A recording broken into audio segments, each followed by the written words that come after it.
80 days into Trump's second term, and lately, all we have been hearing about, at least for the past 9 days or so, is tariffs.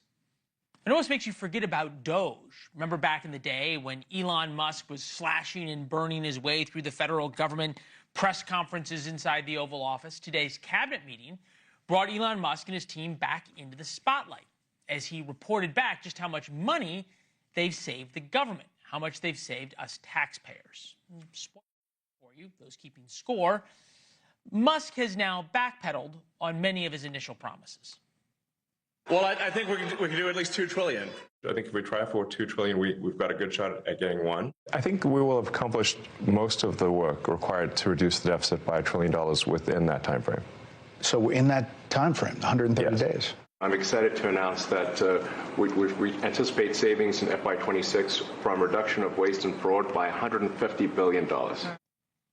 Okay, so for those of you who don't do math in your head, 15% of his updated $1 trillion goal, 7.5% of the original promise. Ned Ryun, American Majority founder, CEO, Christina Pascucci, former Democratic U.S. Senate candidate in the great state of California, with us now. Good to see both of you. Me too. Good to be with you, Leland. Ned, start with you. The fact that we don't hear about DOGE every day and celebrated by the administration, does that tell us that the slashing and burning did not go over as well with the American people as Trump thought it would? I don't know if it's that. I think that probably what's taking place, and again, when people want to look at DOGE, has it been a success or not? I mean, we're literally, 11 weeks into this project. I think they're making strides and steps in the right direction. I think what they're doing is settling in. Actually, I know for a fact that they're starting to work more closely with the GAO and OMB. So I'm actually quite optimistic that, sure, I mean, the fact of the matter is, having been in D.C. for 25 years, this wasn't going to be done in 130 days. It's not going to be done in a year and a half. They're going up against probably 100 years worth of damage. And so I think reality's kind of setting in. This is going to be much more of a long haul. But, I mean, they've already got 216,000 fewer federal employees through DOGE. And moving in the right direction. So I think it's off to a great start, but there's a lot of room to grow. Christina, two ways to look at this. One is, you know, hey, you guys only got 15%. The flip side is that's a lot better than 0%. One thing that's also stopped is the Democratic outrage about DOGE. Is that because Democrats learned defending government workers, government waste was not a winning proposition? Has the outrage stopped? I don't know. Well, it's really good to be with you, first off. Thank you for having me, Leland. And I actually don't think it stopped to the extent that it needs to. I would love to see, as a Democrat and someone who ran as an independent Democrat for office, I would love to see Democrats focus instead on focusing on Elon Musk, focusing on getting rid of that waste, fraud, and abuse and bringing great ideas to the table. There are so many Americans right now that are desperate, that are so hungry for a political change. They feel politically homeless, and me being one of them. I mean, you talk to people on both sides of the aisle, and so I think what Democratic voters really want to see right now is more action and, you know, no more faux outrage. And what Elon did had to be done. I don't necessarily agree with all the ways in which he did it, but when you look at the root cause of how we got here, it was the inaction of both political parties for so many years. Democrats being in the lead for the majority of those years more recently when they didn't take action. And so this is a result of that. And I think the best thing we can do right now is put our work where our mouth is. Or be honest about it. Look, drunken spending was a bipartisan issue here in Washington. Yes. By bipartisan, I mean they both agreed on it. So, Ned, this goes to you, and I think Christina rightly identifies something. That the flip side of what she says is that if Trump's for it, Democrats have to be against it.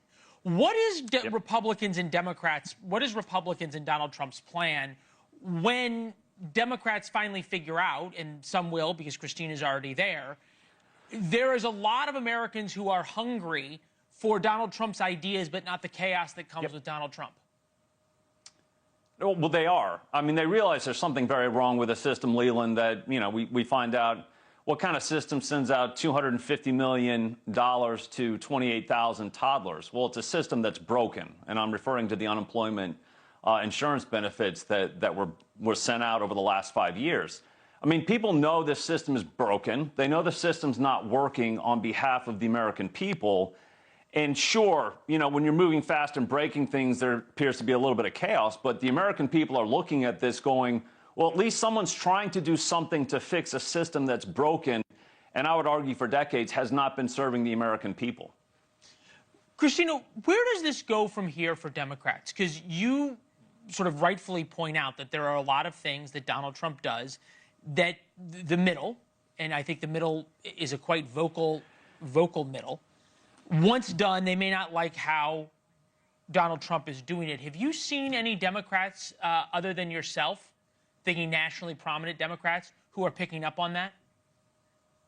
Some people talk about it, but then, I mean, you see them focusing their time on press conferences and creating new bills to counteract what President Trump's doing, instead of focusing on creating new bills to bring their ideas to the table and really address the needs of the American people. And so I'd really like to see more of that. And you just touched on something that I want to bring up is, you know, on the Republican side, they will criticize Democrats when they try to go too hard on something. One example in California that was infamous was when they said by 2035, every single car has to be electric, and then our electrical grid went down.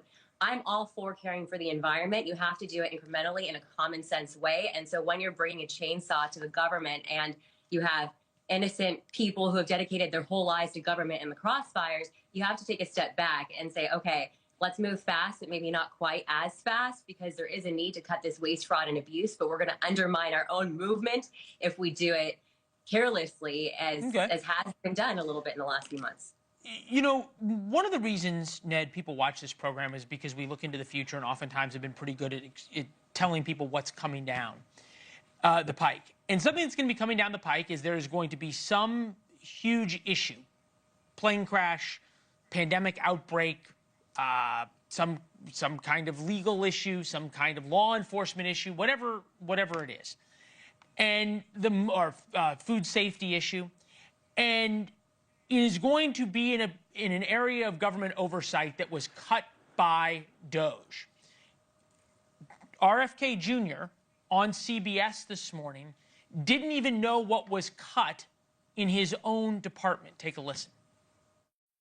You propose more than $11 billion in cuts to local and state programs addressing things like infectious disease, mental health, addiction, and childhood vaccination. Did you personally approve those cuts? No, I'm not familiar with those cuts. About $750,000 of a University of Michigan grant into adolescent diabetes was cut.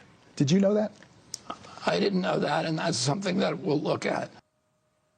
That's not going to work out well, Ned. It's got to be better integrated into the various departments and agencies. First of all, I think DOGE is one of the most important reform movements we've seen in decades. Probably the most important reform movement we've seen since Bill Clinton and Al Gore cut over 400,000 federal employees.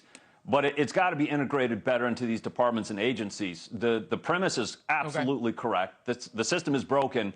Got to be integrated better so you don't catch people by surprise, but say, hey, we're going to be on the same page, working together on making the right cuts. All right, Ned, Christina, thank you both very much. We appreciate it. Thanks for watching. Go to joinnn.com to find NewsNation on your television provider.